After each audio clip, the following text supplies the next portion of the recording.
दोस्तों नमस्कार। दोस्तों मैं विमल शाही आप सभी लोगों का अपने चैनल में स्वागत करता हूं और उम्मीद करता हूं कि आप लोग सब लोग स्वस्थ होंगे एवं मस्त होंगे। सभी राष्ट्रवादियों और सनातनियों से ये निवेदन रहेगा कि आप लोग मेरे चैनल को सब्सक्राइब कर लीजिए और वीडियो को लाइक एवं शेयर भी कीजिए। दोस्तों हम लोग बात करने जा रहे हैं बिहार की राजनीति के बारे में और अभी जो सिचुएशन उत्पन्न हुई है उसके बारे में हम लोग बात करने जा रहे हैं। तो दोस्तों खबर ये आ रही है कि नीतीश कुमार ने फाइनली विधान परिषद से अपना इस्तीफा दे दिया है, लेकिन अभी वो मुख्यमंत्री बने रहेंगे क्योंकि उन्होंने मुख्यमंत्री के पद से इस्तीफा नहीं दिया है। और इसके साथ ही भारतीय जनता पार्टी के राष्ट्रीय अध्यक्ष जो राज्यसभा के लिए चुने जाते हैं वो चूंकि बिहार विधानसभा के सदस्य होते हैं, बांकीपुर सीट से वो चुने गए थे, तो उन्होंने भी विधानसभा से अपने इस्तीफा दे दिया है।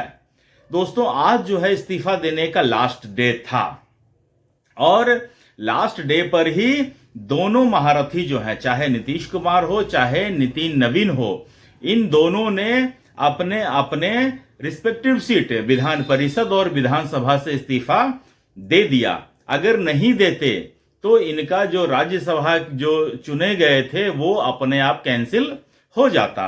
लेकिन फाइनली इन दोनों ने ये पसंद किया कि हम राज्यसभा ही जाएंगे।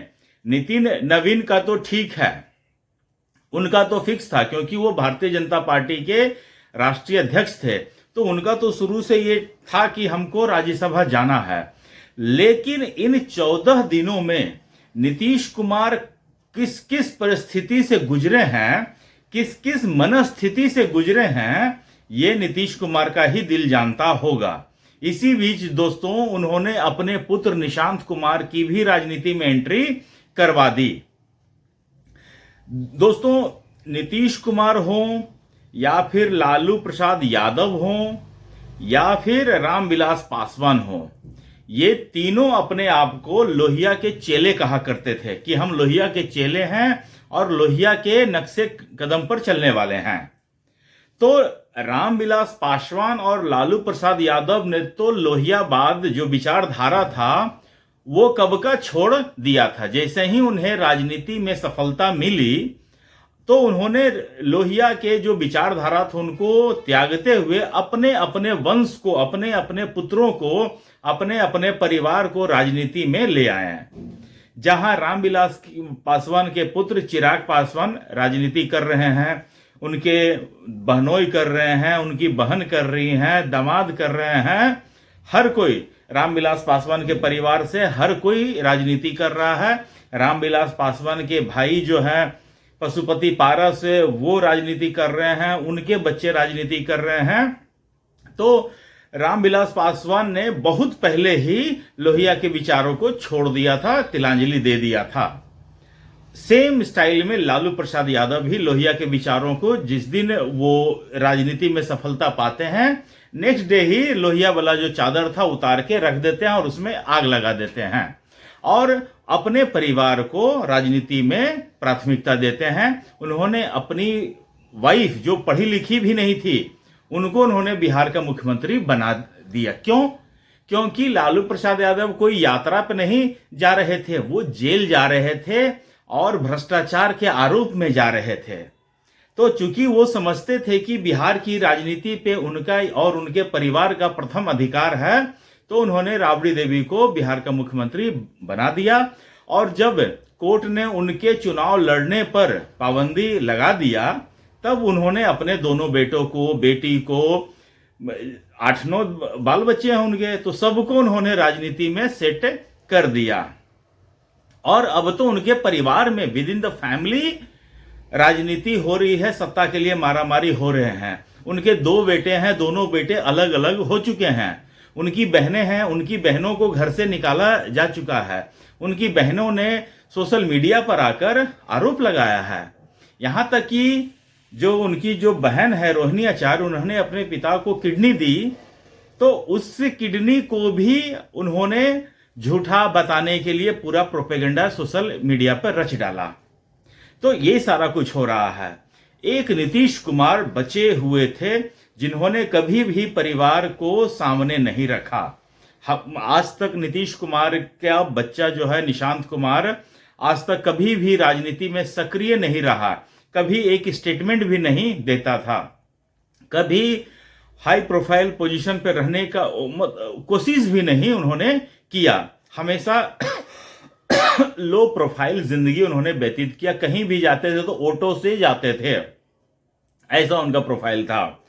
लेकिन अब नीतीश कुमार जब राज्यसभा जा रहे हैं तो पता नहीं जदयू के कार्यकर्ताओं के कहने पर या नीतीश कुमार अपने मन से फाइनली नीतीश कुमार ने लोहिया का जो चादर अब तक ओढ़ रखा था उसको नीतीश कुमार ने भी निकालकर फेंक दिया और उसमें आग लगा डाला है। अब देखिए, जदयू के अभी तक निशांत कुमार जो हैं सिर्फ एक अभी तक सदस्य हैं। आगे आने वाले समय तय करेगा कि क्या बिहार में राजा का बेटा ही राजा बनेगा। ये अब देखिए, रामविलास पासवान की जो पार्टी है उसमें सर्वे सर्वा चिराग पासवान है। लालू प्रसाद यादव की जो पार्टी है उसमें सर्वे सर्वा तेजस्वी यादव है। तो क्या अब नीतीश कुमार की पार्टी में भी सर्वे सर्वा निशांत ही रहेंगे, या पार्टी में सर्वे सर्वा रहने के बाद क्या सरकार में भी निशांत की एंट्री होती है। तो अब जो है राजनीति में ये सारे नेताओं के बच्चे एक्टिव भूमिका में दिख रहे हैं। रामविलास पासवान की मृत्यु हो चुकी है, लालू प्रसाद यादव रिटायर्ड हर्ट हैं, वो राजनीति में उतने एक्टिव नहीं, उनके बच्चे ही राजनीति कर रहे हैं। अब नीतीश कुमार जो है अब राज्यसभा करने जा रहे हैं। बिहार की राजनीति से वो ऑलमोस्ट छुट्टी उनकी हो चुकी है। तो अब देखिए, इन तीनों के बच्चे ही बिहार में कर रहे हैं, राजा का बेटा ही राजा बन गया है। अब यही बिहार को आगे लेकर जाएंगे। और जो इनके सेवक थे, गुलाम थे, वफादार थे, अब उनके बच्चे जो हैं इन नेताओं के सेवक बनेंगे, गुलाम बनेंगे, वफादार बनेंगे। अब राजनीति तो हर किसी की बस की बात होती नहीं है। तो देखिए, राजनीति में इन मंझे हुए राजनेताओं के बच्चे कितने सक्सेस होते हैं, ये तो आने वाले समय में बताएगा। लेकिन सवाल ये उठता है कि नीतीश कुमार ने अभी तक मुख्यमंत्री के पद से इस्तीफा क्यों नहीं दिया है। नीतीश कुमार इतने दिन तक मान मनोबल वाली स्थिति में क्यों रहे। नीतीश कुमार को कल तक ऐसा न्यूज में आया है कि ललन सिंह जाते हैं, अशोक चौधरी जाते हैं, नीतीश कुमार को मनाने का कोशिश करते हैं कि आप राज्यसभा न जाएं, आप बिहार की राजनीति ही कीजिए, क्योंकि सबको सहूलियत है ना। ये बात तो सत्य है कि जैसे ही बीजेपी की सरकार वहां आएगी, बहुत सारे नेताओं की बहुत सारी सहूलियतें हो सकता है समाप्त हो जाए। जो स्वयं बीजेपी के जो नेता हैं वो जिस सहूलियत में रह रहे हैं, शायद उनको उतनी सहूलियत न मिले। तो सब लोग बेचैन हैं और हर किसी का किस्मत जो है नीतीश कुमार जैसा नहीं हो सकता है। क्योंकि देखिए, नीतीश कुमार अभी तक जो है ज्यादातर जनता के बीच से चुनने के बजाय वो विधान परिषद में जाना ज्यादा पसंद करते थे। और नीतीश कुमार जब कभी भी लोकसभा भी जीते हैं तो कोई भयंकर मार्जिन से, 10 लाख के मार्जिन से, 5 लाख के मार्जिन से, 8 लाख के मार्जिन से जीते हो, जैसा शिवराज सिंह चौहान जीतते हैं, अमित शाह जीतते हैं, ऐसा नहीं है। आप देखिए, वहां मार्जिन नीतीश कुमार कई बार 2500 वोट से जीते हैं, समझ रहे हैं ना। और विधानसभा में भी नीतीश कुमार 1-2 बार ही जीते हैं।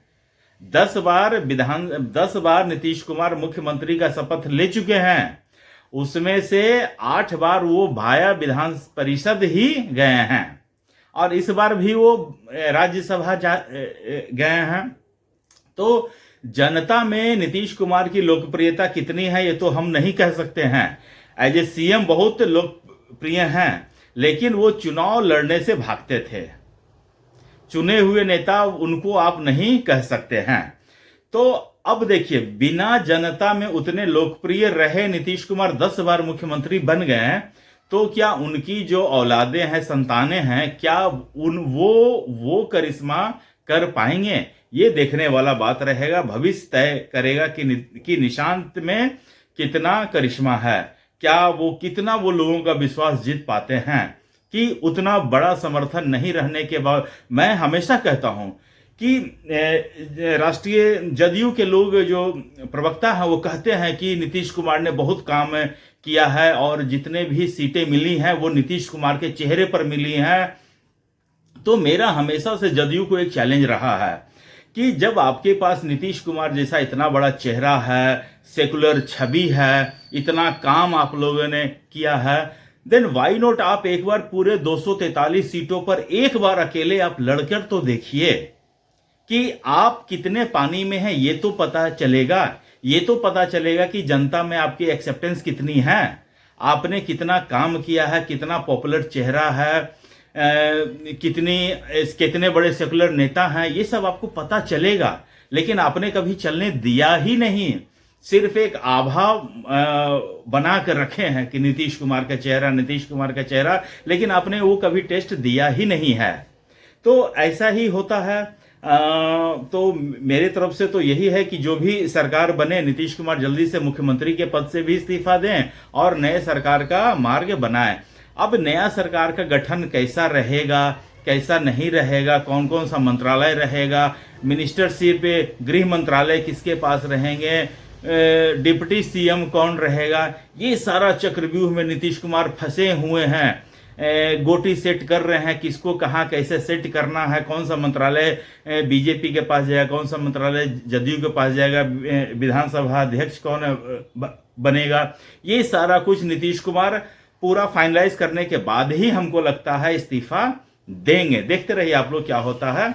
और आज के लिए दोस्तों मुझे इतना ही अपडेट देना था। आप लोग अपना ख्याल रखिए, स्वस्थ रहिए, मस्त रहिए। तब तक के लिए नमस्कार, बाय।